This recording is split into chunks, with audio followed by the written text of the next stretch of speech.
thieving scissors and what seamstress, and there have been some people who have asked me about throw pillows and how do you finish them off without putting a zipper in it. Well, it's fairly simple. You sew all three sides till you get to the fourth side. When you get to the fourth side, while it's wrong side out, you stitch about 1/3 of the way across from one corner, and then you stitch 1/3 of the way from the other corner. End off your stitches. In other words, you want to have a locking stitch, so you're going to stitch it and back it up. Then you turn it right side out, turn your selvage in, and then this is a tricky part. You want to stitch as close as you can to where you've turned in that selvage. The selvage has been turned in here. And you're going to top stitch it from one end to the other, this other third piece.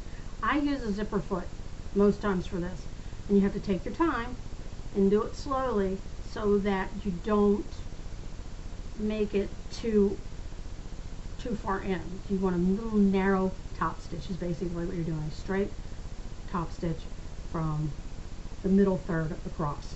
So to do that, which now you're going to have to like squish it a little bit. And so I've got my zipper foot on here, and I've got the old antique version, or the what I call the vintage foot that slides. It's got a slider, and the way you do is where you need to start. You want to put that in there with, you'll have the two notches. And I'm going to show you the foot and exactly what I'm talking about. So you have the two notches, and you want your needle on the right hand notch. The bulk of your foot you want to hold the fabric down where you've turned it in. So I mean, it's literally a very narrow seam to do this. So I'm going to put that in there. I'm pulling my pedal for this, and I'm going to top stitch this, and I'm going to show you exactly how it's done. Now I had already hand stitched this one shut, but I'm doing this top stitch closure because someone had asked about it. So we're going to take a couple stitches, and it is on a bloody zigzag stitch, isn't it? Yep. So my mistake, I'm going to put it in the center. I made the mistake of it hitting the metal. So guess what I have to do? I have to change the needle. So let me grab another needle. Come here. I'm actually going to use this little, use a new needle.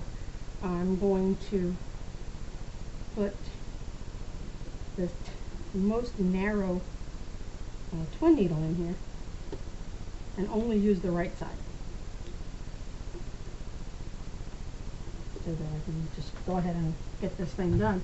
Let me grab my scissors, which I put on the other table.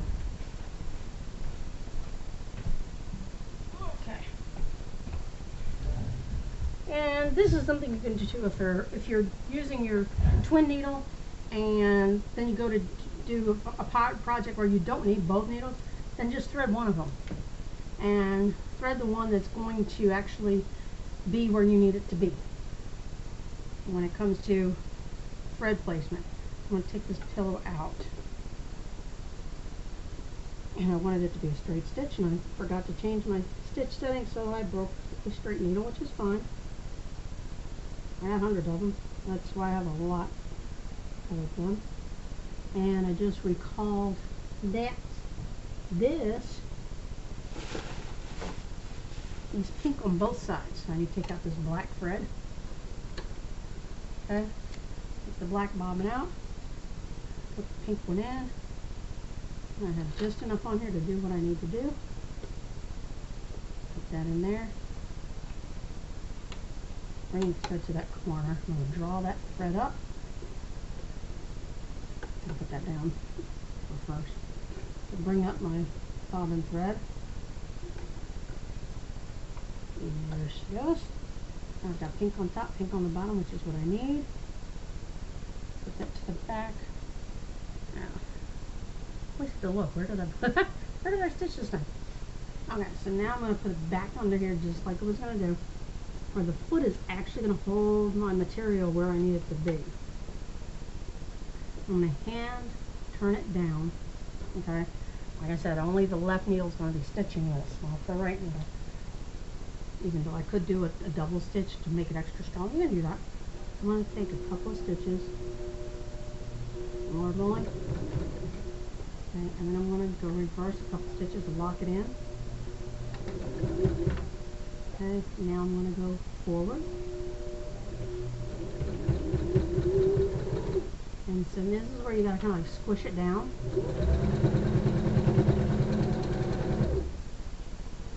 To get past that spot where you ended off from before. It's almost, it's literally almost like you're doing a hand stitch. So I ran off the edge there, so I'm just going to go like this, go back over that same spot. The closer you are to the edge, the more it will look like you did a hand stitch, stitching it shut. So, but you have to squeeze it. You literally have to squeeze it while it's under that zipper foot. So here's a perfect example of a zipper foot being used for something other than a zipper. It's just because the way it's constructed, it works for a very narrow spot that's necessary to close it off. And I'm literally stitching on the very edge. I'll just show you that in a second.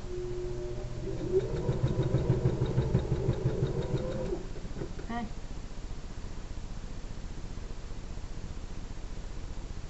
I just have to get that one piece in there. Thread came out, which I was afraid it might, because I didn't have. That's why the pillow being so fluffy, it will have a tendency to roll out. Well, it's okay. You just go back over where you were and redo it. There's that. Make sure I've got a clean edge, and I do. Put my needle all the way up. Now I can put it in the right side. And for some reason, it's like really slipping, and put the edge of the pillow further in, so if it does slip out, it's still going to catch that thread. Sometimes you just got to kind of wet it a little bit. And get it in there. There we go. I want at least 4 inches of lead, I call it lead thread. So lift it up, takes the tension off, put it in there, put the same spot back in there that I need the top stitch from. Because I mean, my hand stitches are very tiny and very tight, so it's okay if I don't do this, but I'm doing to show you how you can strengthen your work.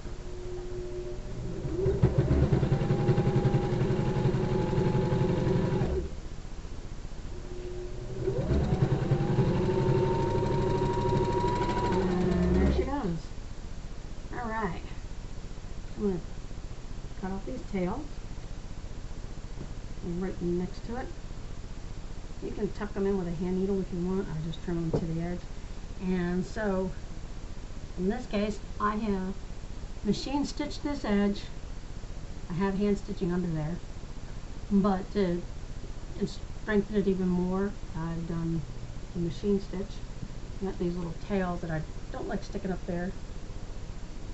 And sometimes I will use this. I have a pair of really tiny scissors to ensure I don't have any of these little hairs sticking out, so to speak. But as you can tell, it kept it nice and full. It doesn't deter from the pillow. I mean, it looks great. And it's without a zipper, and this I can throw in the washing machine and put it in the dryer, and it's good to go. So for those of you who don't like doing zippers, when you make a pillow, you just want to make sure it's washable, number one, with the pillow form in it. And you cut it to the size. This was 16 by 16. Do the 3 seams around 3 sides, a 4th side, 1/3. You do regular stitch. and do a backup stitch to lock it in. Same way on the other end, so that the last third is in the center.